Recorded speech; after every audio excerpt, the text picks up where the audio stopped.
نبی کریم صلی اللہ علیہ وسلم کے بخاری شریف اور مسلم شریف میں جتنے دعائیں اللہ کے نبی نے اس امت کو سکھائی ہیں، ایک بھی حدیث بخاری اور مسلم کی ایسی نہیں ملتی جس میں اللہ کے نبی نے ان کے نام کے وسیلے سے دعا سکھائی. یہ کہیں بھی اس کا ذکر نہیں آیا.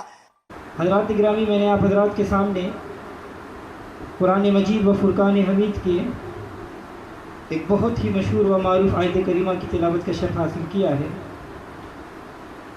سورہ فاتحہ کی آخری آیت تلاوت کی ہے. یہ سورت ہر مسلمان کے ورد زباں ہے، خصوصاً ہر نمازی اپنی ہر نماز میں دن رات میں کئی بار اس کی تلاوت کرتا ہے. یہ سورت ایک دعا ہے، ایک التجا ہے، ایک درخواست ہے. جب تک بندے کو یہ علم نہ ہو کہ میری درخواست میں کیا ہے تو وہ دعا کا مقصد پورا نہیں ہو سکتا.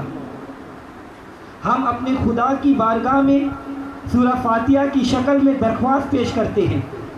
پہلے اس کی حمد و ثنا بیان کرتے ہیں، پھر اس کی بارگاہ بندہ نواز میں سوال پیش کرتے ہیں.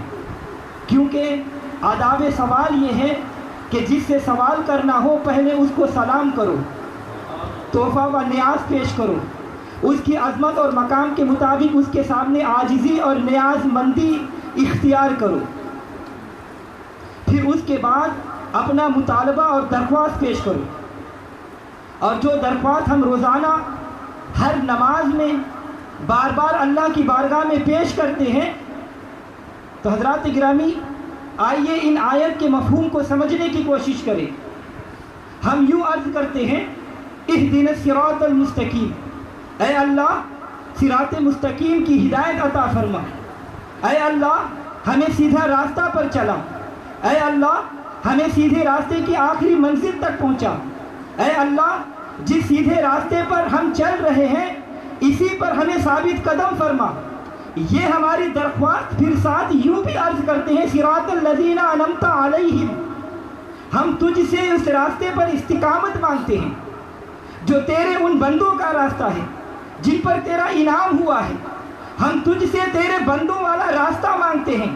صراط الذین انعمت علیہم، اے اللہ آنا تو تجھ تک ہے مگر سیدھے نہیں آنا چاہتے، براہ راست تجھ تک آنا ناممکن ہے. اس لیے اے اللہ تو ہمیں اپنی بارگاہ تک پہنچنے کے لیے ان بندوں کے نقش قدم پر چلنے کی توفیق دے جو تجھ تک پہنچ چکے ہیں. تو معلوم ہوا کہ پہلے بندوں تک پہنچنا چاہیے پھر خدا تک.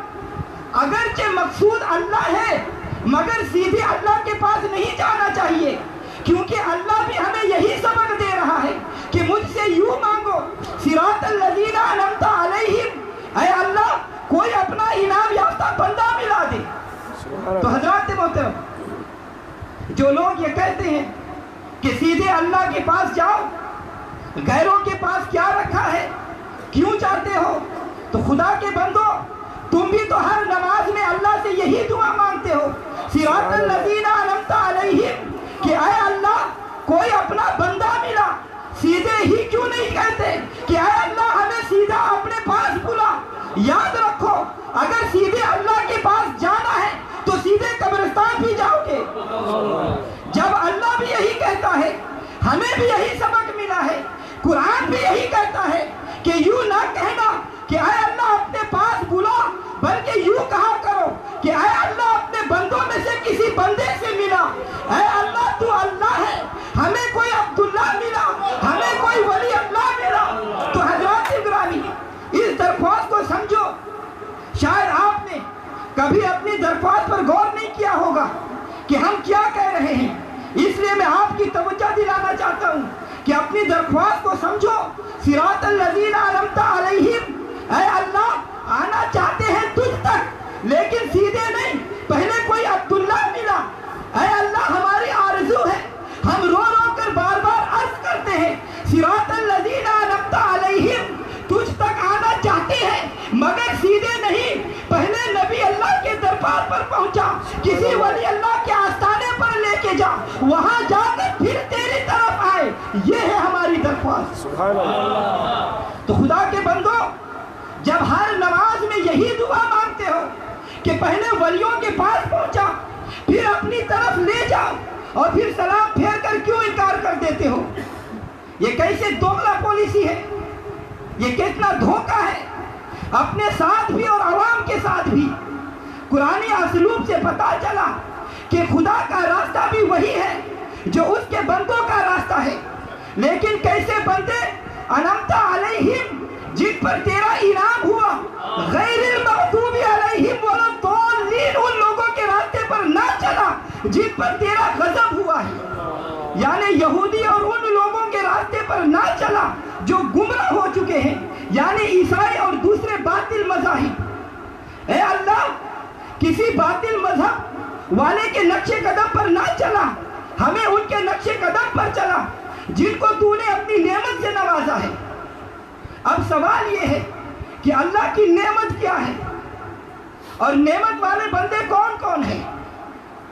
تو حضرات گرامی، اگر کوئی یہ سمجھے کہ نعمت سے مراد پھل ہے، فروٹ ہے، طرح طرح کے میوے اور فروٹ ہے، تو آیت کا یہ مطلب ہوگا کہ اے اللہ ہمیں کسی میوہ فروش کی دکان پر پہنچا دے۔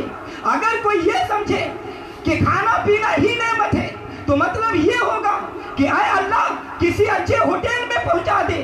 اگر کوئی یہ سمجھے کہ اچھا لباس ہی نعمت ہے تو مطلب یہ ہوگا کہ یا اللہ کسی اچھے کپڑے والے دکان پر پہنچا دے۔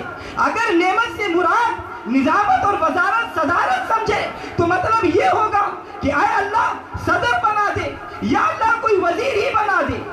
تو خدا کے بندو، یہ بھی کوئی نعمتیں ہیں جن کے پیچھے مرتے پھرتے ہو؟ یہ دنیا کے لیے نعمتیں تو ہیں مگر حقیقی نعمتیں نہیں ہیں۔ سنو، خدا کی نظر میں نعمت کیا ہے اور انعام والے لوگ کون ہیں؟ تو اللہ تعالیٰ ارشاد فرماتا ہے وَمَن يُطِعِ اللَّهَ وَرَسُولَهُ فَأُولَٰئِكَ مَعَ الَّذِينَ أَنْعَمَ اللَّهُ عَلَيْهِم مِّنَ النَّبِيِّينَ وَالصِّدِّيقِينَ وَالشُّهَدَاءِ وَالصَّالِحِينَ وَحَسُنَ أُولَٰئِكَ رَفِيقًا، کہ جو لوگ اللہ اور اس کے رسول کی اطاعت کریں گے وہ قیامت کے دن ان لوگوں کے ساتھ ہوں گے جن پر اللہ کے انعام کی بارشیں کھل کر برس رہی ہے، اور ان کی معیت والا بڑا ہی خوش نصیب ہے۔ وہ انعام والے نبی ہے، صدیق ہے، شہید ہے اور ولی ہے۔ تو معلوم ہوا کہ اللہ کی نعمت سے مراد نبوت، رسالت ہے، صدیقیت ہے، شہادت ہے، ولایت ہے۔ یہ لوگ ہیں جن پر اللہ کا انعام ہوا ہے۔ یہ چار طبقے ہیں ہدایت والے، یہ چار گروہ ہیں انعام والے۔ جیسے ان کی معیت مل گئی، وہ راہ خدا پر گامزن ہو گیا اور ان کی معیت میں خدا تک پہنچ گیا۔ یہ ہے ہدایت کا راستہ، یہ ہے قرب کا راستہ، یہ ہے ولایت کا راستہ۔ جو بندے بھی جو خدا تک پہنچتے ہیں اسی راہ سے پہنچتے ہیں۔ رب کعبہ کی قسم، رب محمد کی قسم، ان اہل اللہ کی مخالفت کرنے والا کبھی خدا کا ولی نہیں ہو سکتا۔ ثابت ہوا کہ اللہ کی نعمت سے مراد سلسلہ ہدایت ہے۔ اہدنا، جس کو ہدایت مل گئی وہ نعمت پا گیا، جو ہدایت سے محروم ہو گیا وہ نعمت سے محروم ہو گیا۔